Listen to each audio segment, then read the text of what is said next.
Pisces, Sun, Moon, Rising, let's see ano yung energies na inyong love life ngayong September 2026. This is a general reading, so pwede kayong makarelate, pwedeng hindi, just take what resonates.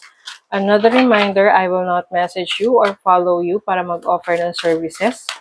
Mag-ingat sa mga fake accounts and scammers. Kung gusto nyo ng private reading, just go to my website, mysticqueenph.com, or you can book directly sa aking calendar, link on the description or comment section.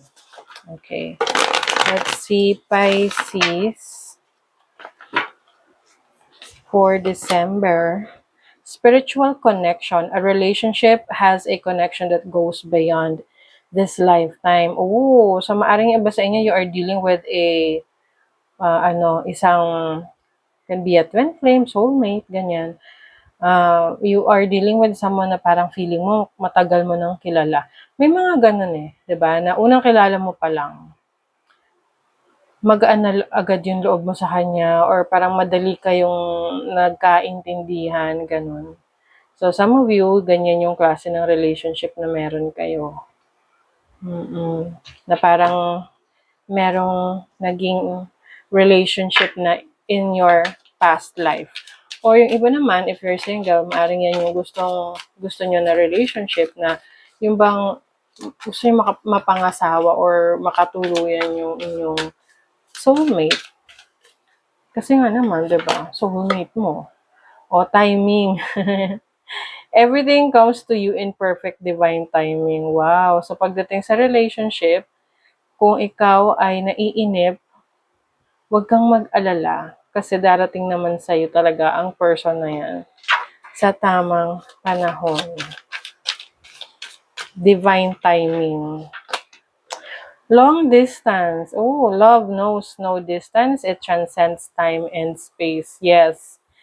So, marami rin namang nagiging successful na LDR relationship. It's a matter of choice.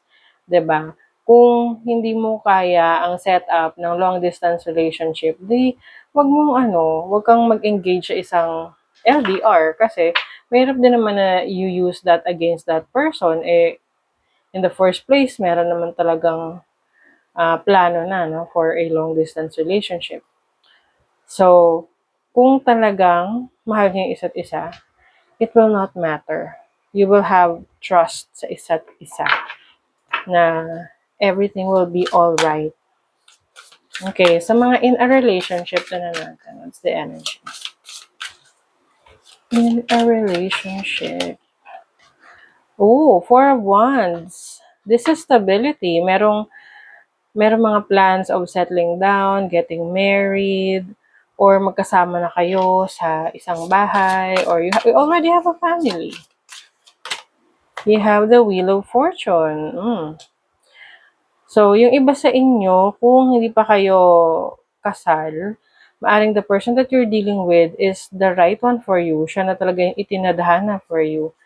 And, kumbaga, ipa-finalize na lang yung inyong relationship. Like, for example, ililegalize na lang kasi hindi pa kasal, mga ganon, hindi pa kayo kasal.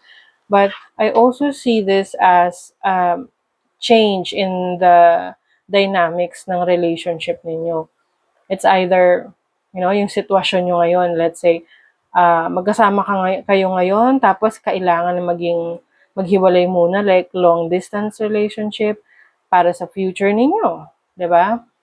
Oo. So, it's about some major changes in your relationship, but it's for your own good. Tapos biglang may tower. Alam nyo, ang tower kasi, hindi naman yan laging nakakatakot na tower moment. This can be a shake-ups, no, sa relationship na, for example, kailangan mag-abroad ng partner mo. 'Di ba? Na nakakaiyak, na parang, lalo na kung, let's say, maganda yung opportunity, na hindi nyo naman matanggihan kasi sayang naman. So, that can be a shocking decision or magkakaroon ng shake-up sa dynamics ng relationship nyo. But it doesn't matter naman na kayo maghihiwalay, di ba? Physically, yes, but I think yan yung magpapatibay sa relationship ninyo at yan yung susubok sa inyong connection kung talagang kayo ay para sa isa't isa. maiintindihan nyo at mahihintay nyo yung isa't isa. So, para sa mga single, the star, you are manifesting your partner, your person. You've been wishing for a new relationship. Maaring yung iba, matagal nyo nang hinihiling yan. But I see kasi na maaring may mga kailangan kayong i-workout sa sarili ninyo. Like, something that you need to heal from your past. Or, minsan kasi iniisip natin na magiging masaya tayo kapag merong partner. Yes, that can be a statement, pero it doesn't always have to be that way. Na ibig ba sabihin pag walang partner, hindi na masaya yung buhay. Kumbaga, depende na yun sa perspective mo sa buhay if you can enjoy your life on your own or with a person. But it doesn't matter. Ang importante, masaya ka sa sarili mo. You have the Eight of Wands. So, I think there are, maraming may interest. Oo. Kaya lang, meron kang standards. May ideals ka. So, ano ba yung gusto mo sa isang relationship? Okay? Eight of Swords. So, some of you, maaring kailangan nyo ring i-reassess yung situation whether kung napipigilan mo na yung sarili mo to have a relationship dahil na lang sa taas ng pride or taas ng standards mo.